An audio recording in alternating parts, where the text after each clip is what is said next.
All right, let's dive right into this explainer and decode one of the absolute wildest, most intricate, nested narratives you will ever encounter.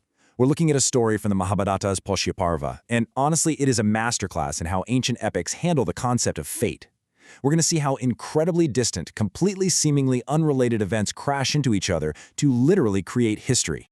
Now, the main thing we're exploring today is basically a massive cosmic Rube Goldberg machine. I mean, think about it. How exactly does a beaten dog, a blind student, and a stolen earring ignite a mythic war? If that sounds like the setup to a really bizarre joke, I assure you it's not. It is this phenomenal chain reaction where one minor petty incident snowballs into a legendary apocalyptic snake sacrifice. To track how all these bizarre dominoes actually fall into place, here's our roadmap. First, a curse and a king. Second, 3 extreme ancient internships. Third, the quest for the earrings. Fourth, the serpent realm. Fifth, decoding the mystical visions. And finally, the spark of vengeance. Okay, kicking things off with Section 1, a curse and a king. This right here brilliantly illustrates how the biggest conflicts usually start with the absolute smallest transgressions. King Janamejaya and his brothers are attending this long sacrifice, and a celestial dog just wanders by. He doesn't touch the food, he doesn't even look at it, but the brothers beat him anyway. So the dog runs crying to his mother, Sarama, who marches right down and delivers a terrifying curse. Because they committed violence without cause, evil will come upon them when they least expect it. Understandably, this sends the king into an absolute panic, and he immediately starts hunting for a specialized priest to neutralize the curse. Moving right along to Section 2, 3 extreme ancient internships. So to fix this curse, the king finds a priest named Somasrava, and that leads us straight down our first major narrative rabbit hole. We need to look at this priest's master, Ayoda-Dhaumya, and his, let's call it a highly unique teaching style. What's absolutely wild here is the sheer absurdity of these ancient internships.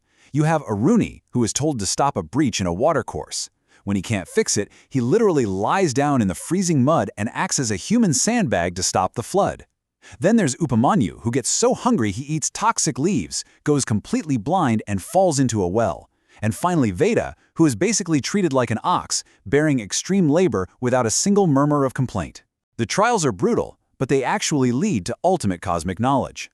Take Upamanyu, for instance. The guy falls blind into a well, and instead of just yelling for help, he recites this incredibly gorgeous, cosmic prayer to the twin Ashwins, the physicians of the gods. Having created the sun, you weaved the wondrous cloth of the year by means of the white thread of the day and the black thread of the night. It just perfectly highlights how deeply these students grasp the universe, despite, or maybe because of, their agonizing trials. By the way, his sight is totally restored, and he's even given teeth of gold. Which brings us to Section 3, the quest for the earrings. So the timeline bumps forward. The third student, Veda, grows up, finishes his ox-like labor, and gets his own student named Utanka. And when it's time for Utanka to graduate, he gets handed this impossibly stressful task. He needs to procure the legendary earrings of King Paushya in exactly 4 days. Now, I absolutely love this contrast on the journey. Utanka holds incredibly firm ethical boundaries with his master's wives while his master is away. But then he meets a giant riding a massive bull. The giant basically says, hey, eat this bull dung, your master did it, and Utanka, he just goes right ahead and does it. Just strict, blind obedience to precedent. Keep that bull dung in the back of your mind, because it's going to be super important later on. When Utanka actually reaches King Paushya, he can't even see the queen because he's technically considered impure from standing up while washing after a meal. To even ask for the highly sought-after jewelry, Utanka had to execute an exhaustingly rigid purification ritual to the letter. Sitting facing east, silently sipping non-warm water just enough to reach the stomach, wiping his face exactly twice. It really shows how unbelievably strict ancient purity laws were just to be in the presence of someone wearing divine jewelry. So he gets the earrings, right, but the drama definitely doesn't stop. King Paushya offers Utanka a meal to celebrate. Tensions are running so high that when Utanka discovers the food is cold and has a stray hair in it, he assumes it's a deliberate insult and instantly curses the king to go blind. The king, furious, fires right back, cursing Utanka to be without issue. It turns into a literal mutual cursing match right there in the dining hall, though the king eventually realizes the food was actually prepared improperly and begs for forgiveness. All right, Section 4, the serpent realm. Now that Utanka finally has those coveted earrings, things really kick into high gear, and the dominoes start falling fast. He's traveling back to his master's house and sets the earrings down on the ground for just a split second to get some water for his ablutions. But he's being watched. Just when he thinks he's safe, this strange, naked beggar who keeps appearing and disappearing snatches the prize. Utanka has to go on a dead sprint to catch him. And guys, here is the huge twist. Utanka physically grabs the beggar, but the moment he does, the disguise drops. It was actually the notorious Snake King, Takshaka, all along. Takshaka instantly transforms back into his true serpent form and just slivers down this massive, seemingly bottomless hole in the earth, dragging all of Utanka's hopes straight down into the underworld.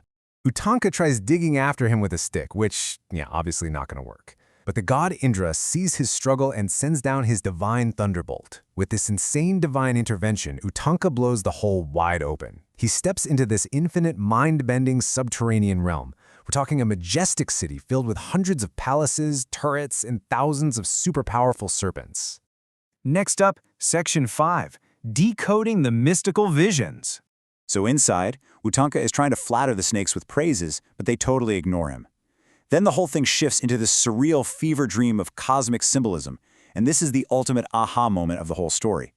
Utanka's master later breaks down what those bizarre visions actually were. Those two women weaving black and white threads? That's literally the fabric of night and day. The wheel turned by 6 boys? That's the wheel of time, the year turned by the 6 Indian seasons. And remember that giant on the bull who made him eat dung? That was the king of the gods, Indra, riding his elephant. And the dung? That was Amrita, the nectar of immortality. Eating it was literally the only reason Utanka wasn't instantly killed down in the snake realm. The entire thing was just meticulously orchestrated divine protection. Which leads us to our final act, Section 6, The Spark of Vengeance. We've finally reached the climax of this massive Rube Goldberg machine. Let's see how Utanka escapes and brings the whole thing full circle.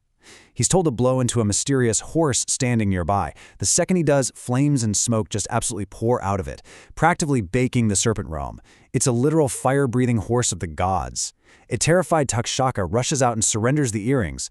Utanka mounts the horse, which actually represents Agni, the god of fire, and teleports back to the surface with literally seconds to spare, handing the earrings over right as his master's wife is brushing her hair, preparing to curse him for being late.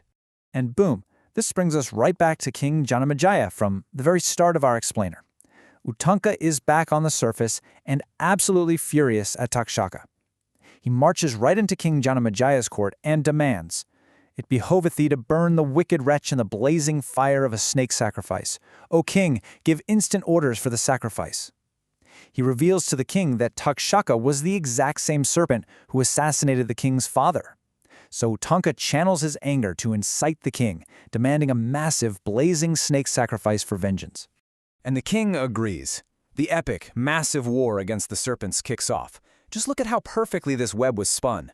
From a beaten celestial dog, to a curse, to a wild internship, to a stolen earring, every single bizarre domino had to fall exactly the way it did to light this ultimate fire.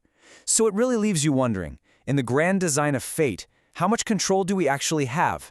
Are we the weavers making the choices, or are we just the threads being woven into a design we can't possibly understand? Think about that the next time a minor inconvenience totally disrupts your day. Anyway, thanks for hanging out with me for this explainer, and I'll catch you on the next one.